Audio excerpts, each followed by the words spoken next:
Hier, le monde entier a retenu son souffle. Le Sahel vient-il de conquérir sa souveraineté ou de s'aventurer vers un point de non-retour? À Bamako, capitale du Mali, une cérémonie historique s'est déroulée. Trois nations, le Mali, le Burkina Faso et le Niger, ont proclamé la naissance d'une force militaire commune totalement affranchie de la tutelle occidentale. Fini les conseillers venus d'ailleurs briser les chaînes invisibles de la dépendance. Désormais, l'Afrique arme l'Afrique avec des ressources, des armes et des fonds puisés uniquement sur le continent, sans condition, sans maître extérieur. C'est un séisme. Pendant 60 années, l'Occident craignait ce moment, redoutant de perdre son influence. Mais ces avertissements n'ont plus d'effet. Les avions cargo atterrissent sans relâche, déversant un arsenal inimaginable, il y a peu. Ce n'est pas une parade, mais un basculement inédit. L'Afrique transfère le pouvoir à l'Afrique pour elle-même. Tout change. Si l'union échoue, le Sahel risque de replonger dans la guerre, la misère et l'asservissement. Mais si elle triomphe, c'est toute l'Afrique qui pourrait s'émanciper, bouleversant l'ordre mondial des ressources et du pouvoir. Pour des millions de personnes, dignité, sécurité et indépendance sont en jeu. Mais comment ce basculement a-t-il été rendu possible après tant de décennies de domination? Pour comprendre ce tournant, il faut remonter au début de la tutelle étrangère. Revenons sur les promesses non tenues et les crises accumulées. Pourquoi aujourd'hui 3 nations africaines décident-elles de s'unir, défiant l'Occident tout entier? Ce choix n'est pas un simple élan de fierté. Il est le fruit amer d'une histoire longue, sanglante, trop souvent méprisée hors du continent.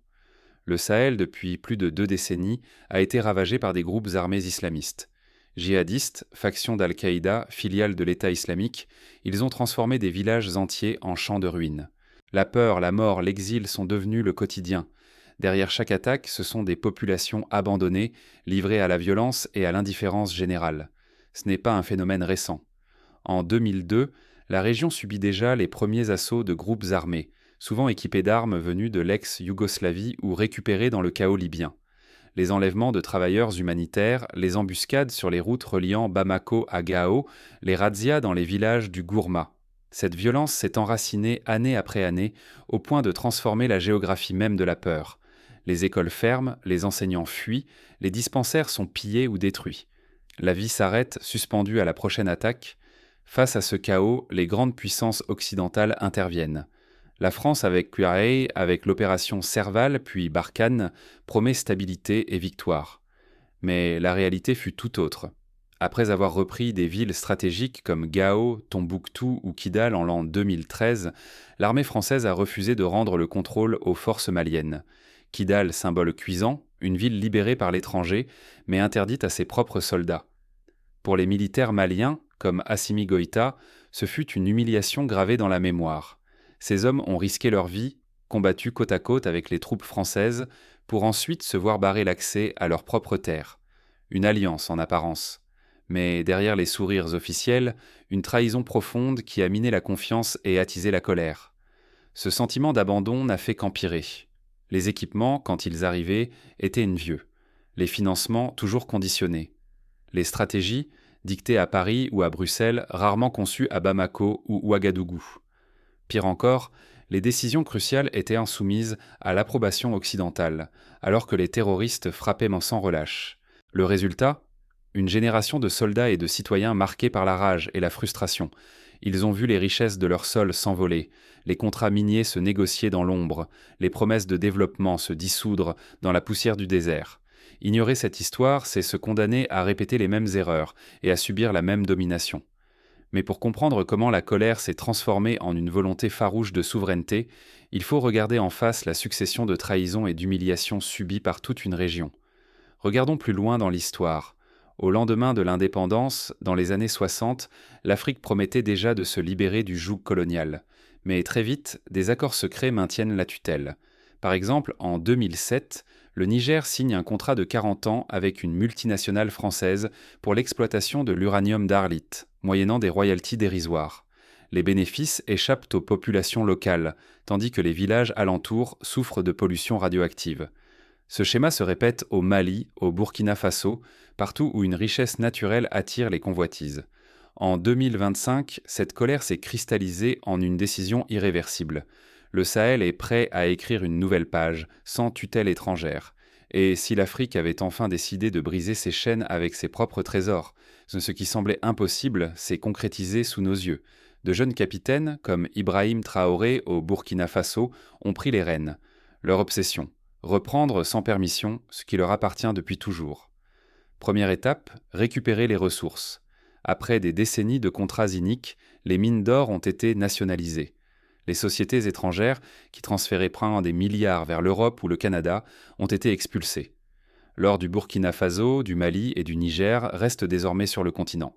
Les trésors publics, autrefois vides, se remplissent à un rythme jamais vu. Cet afflux d'argent provoque un choc.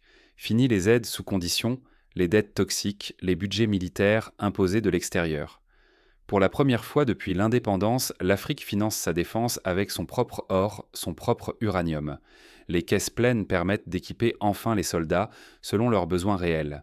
Mais qui vend ce nouvel arsenal ? Les alliances changent. Exit les anciennes puissances coloniales. Place à la Russie, la Turquie, la Chine. Des cargos débarquent, chars russes, drones turcs, blindés chinois, jour et nuit. Les bases de Bamako, Ouagadougou, Niamey deviennent des vitrines d'une armée africaine moderne. Pour illustrer ce changement, prenons l'exemple du bataillon Panthère du Sahel. En l'espace de 3 mois, il reçoit des véhicules blindés Yavuz turcs, des drones russes Orlan et des équipements de communication produits à Lagos. Lors d'un exercice, ces troupes repoussent une attaque simulée en moins de 20 minutes, démontrant une efficacité nouvelle. Ce type de démonstration publique, retransmise en direct sur les réseaux nationaux, amplifie la fierté collective et envoie un signal fort aux anciens partenaires. L'Afrique n'a plus besoin de tuteurs militaires. La souveraineté cesse d'être un slogan. Quand un avion militaire nigérian franchit la frontière sans autorisation, il est détecté en quelques minutes, sommé d'atterrir puis escorté hors du territoire. Le message est assez clair. Désormais, on est ensemble. Ce sont les Africains qui décident des règles du jeu. Cette rupture est totale. C'est la fin des maîtres, la naissance d'une armée autonome. Mais le danger rôde. Ces ressources pourraient nourrir la corruption ou attiser des divisions internes. Mal dirigée, cette confiance retrouvée peut mener à l'isolement ou à de nouveaux conflits. Bien investie, elle change tout. Pour la première fois, la souveraineté africaine devient tangible. Historiquement, d'autres régions du monde ont tenté ce virage. On peut penser à la Corée du Sud, qui, après la guerre, a misé sur l'industrialisation nationale et la maîtrise de ses ressources pour sortir de la dépendance. Ou encore à la Bolivie, sous Evo Morales, qui a nationalisé le gaz et le lithium pour financer l'éducation et la santé. Chaque expérience montre que la souveraineté économique n'est jamais un chemin sans risque, mais qu'elle ouvre des marges de manœuvre inédites. Reste à savoir si cette révolution saura résister à l'épreuve du terrain. Mais l'histoire ne s'arrête pas là. L'unité affichée tiendra-t-elle face aux premiers défis ? La théorie, c'est bien, mais sur le terrain, la réalité s'impose avec une force brutale. À l'aube du 21 décembre, la nouvelle force unifiée n'est plus un simple symbole. Elle passe à l'action. Pour la première fois, des colonnes mêlant Maliens, Burkinabés et Nigériens brisent ensemble le blocus autour de Bamako. Cette coordination, fruit d'une volonté inédite et de moyens partagés, frappe fort. La solidarité entre frères d'armes devient tangible, visible sur chaque route reconquise. Des kilomètres entiers de routes jadis interdites, piégées par l'insécurité, sont libérés. Les axes vitaux reliant Bamako, Ouagadougou et Niamey rouvrent, lentement mais sûrement. Aux frontières, les postes désertés reprennent vie, les marchés bruissent à nouveau et les familles osent franchir les distances. C'est un souffle d'espoir pour des millions d'habitants longtemps privés de mobilité, de sécurité et parfois même d'avenir. Dans les rangs, l'état d'esprit change du tout au tout. Les soldats, trop souvent sacrifiés pour des causes dictées de loin, retrouvent une foi nouvelle dans leur mission. Leurs uniformes n'exhalent plus la résignation, la fierté et l'assurance reviennent. Ils ne sont plus de simples supplétifs, mais l'avant-garde d'un destin africain repris en main. Prenons l'exemple du sergent Moussa, originaire de Mopti. Il confiait il y a quelques mois qu'il n'avait jamais cru défendre son pays selon ses propres règles. Aujourd'hui, il commande une unité mixte formée avec des soldats burkinabés et raconte comment ils ont ensemble déminé une route qui relie leur village natal à la capitale, permettant à des milliers d'enfants de retourner à l'école. Ce type d'histoire se multiplie dans la presse locale, galvanisant les populations et renforçant l'adhésion populaire à la nouvelle alliance. Bien sûr, les critiques occidentales fusent. On dénonce l'instabilité, les influences étrangères, les risques pour la région. Mais la réalité étant tenace. Durant des décennies de présence occidentale, le terrorisme n'a fait qu'empirer, les massacres se sont multipliés, la pauvreté est restée. Aujourd'hui, malgré la désinformation, les premiers bilans parlent d'eux-mêmes. Le nombre d'attaques diminue dans les zones libérées. Un rapport indépendant publié par l'université de Ouagadougou recense une baisse de 30% des incidents violents sur les axes routiers du Sahel depuis l'entrée en fonction de la force unifiée. Les commerçants évoquent une reprise de leur activité, certains marchés ayant triplé leur fréquentation en quelques semaines. Cette dynamique rappelle celle observée au Mozambique après l'opération conjointe avec le Rwanda en 2021, où la reconquête rapide des territoires avait permis le retour de milliers de déplacés. Mais rien n'est acquis. Si la force unifiée échoue, l'isolement international serait total, et les groupes armés n'attendraient supposant qu'un faux pas pour se venger dans le sang. Mais si elle tient, le rapport de force régional basculera. Une Afrique puissante, indépendante, maîtresse de son avenir, pourrait enfin naître. Pourtant, derrière chaque victoire plane une menace invisible. Les ennemis n'ont pas dit leur dernier mot, et la riposte s'organise déjà dans l'ombre. La région du Liptako-Gourma, à la croisée des frontières, concentre encore la résistance la plus farouche. Les groupes armés y multiplient les incursions, cherchant à provoquer la division entre les trois armées. Mais désormais, chaque attaque suscite une réponse conjointe, plus rapide, plus coordonnée. Cette synergie, autrefois impensable, est le fruit de mois d'entraînement commun, d'échanges d'officiers et de partage de renseignements. Un haut gradé nigérien confiait récemment « Nous ne combattons plus pour 3 drapeaux, mais pour une seule cause ». Et si la vraie victoire ne se jouait pas avec des armes, mais dans la maîtrise de l'économie? Au Sahel, une révolution silencieuse bouleverse l'ordre établi. Pour la première fois, le Mali, le Burkina Faso et le Niger investissent massivement dans la transformation locale de leurs ressources. Raffineries, usines et entrepôts surgissent. L'exportation brute d'or, d'uranium ou de coton appartient au passé. Désormais, tout se transforme sur place, sous contrôle national. Ce changement donne du poids à ces pays face aux marchés mondiaux. Le Niger, par exemple, refuse désormais de vendre son uranium à des tarifs dictés depuis Paris. Il impose ses propres règles, tout comme le Burkina Faso avec l'or. Le cycle extraire, exporter et dépendre s'effondre. Les bénéfices restent sur place, finançant routes, écoles et hôpitaux, et non plus des dividendes pour des actionnaires étrangers. Imaginons une scène à Niamey, dans la zone industrielle nouvellement créée autour du fleuve Niger. Une usine de raffinage d'uranium, gérée par un consortium national, emploie 800 ouvriers locaux. Chaque lingot produit reste au pays ou est vendu directement à l'étranger, sans passer par les anciens circuits. Les recettes servent à moderniser le port fluvial, à développer un réseau d'irrigation et à financer des bourses universitaires. Cette boucle vertueuse, inimaginable il y a peu, devient le moteur d'un développement endogène. Ce modèle attire l'attention. D'autres nations africaines observent, hésitent, puis s'inspirent. Elles réévaluent leurs accords miniers et agricoles, rêvant d'une souveraineté tangible. L'ancien modèle vacille. La souveraineté devient stratégie, non plus simple espoir.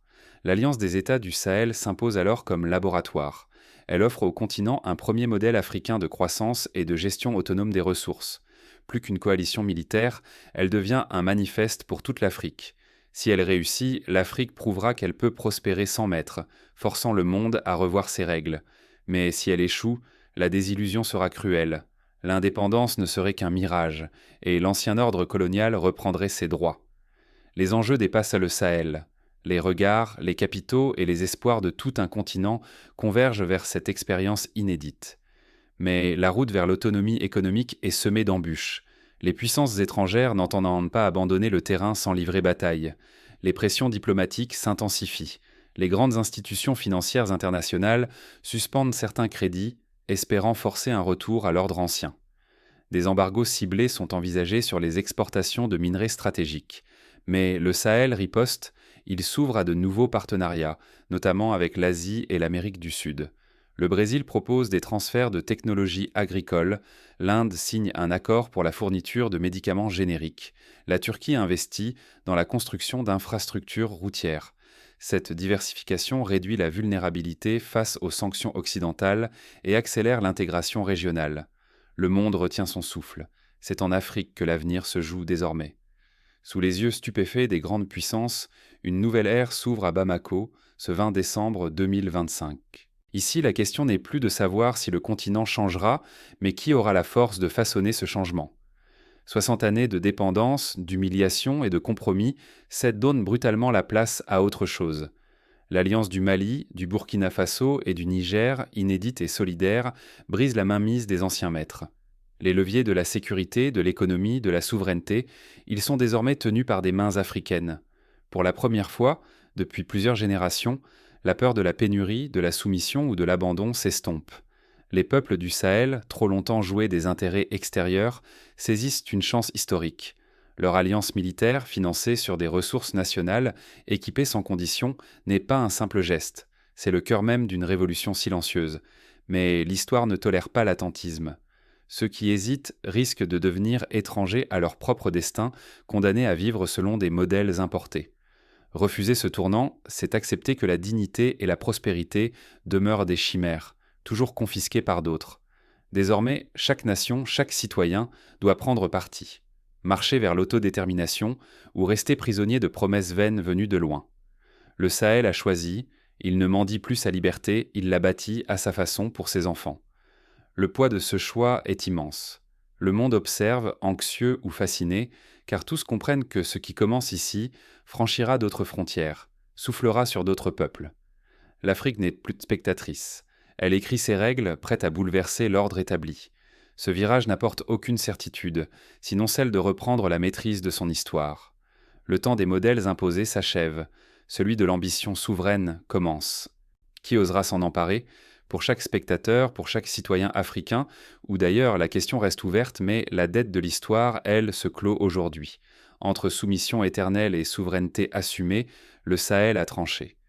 L'écho de cette décision résonnera longtemps, bien au-delà de ses frontières, et façonnera l'avenir du continent pour les décennies à venir.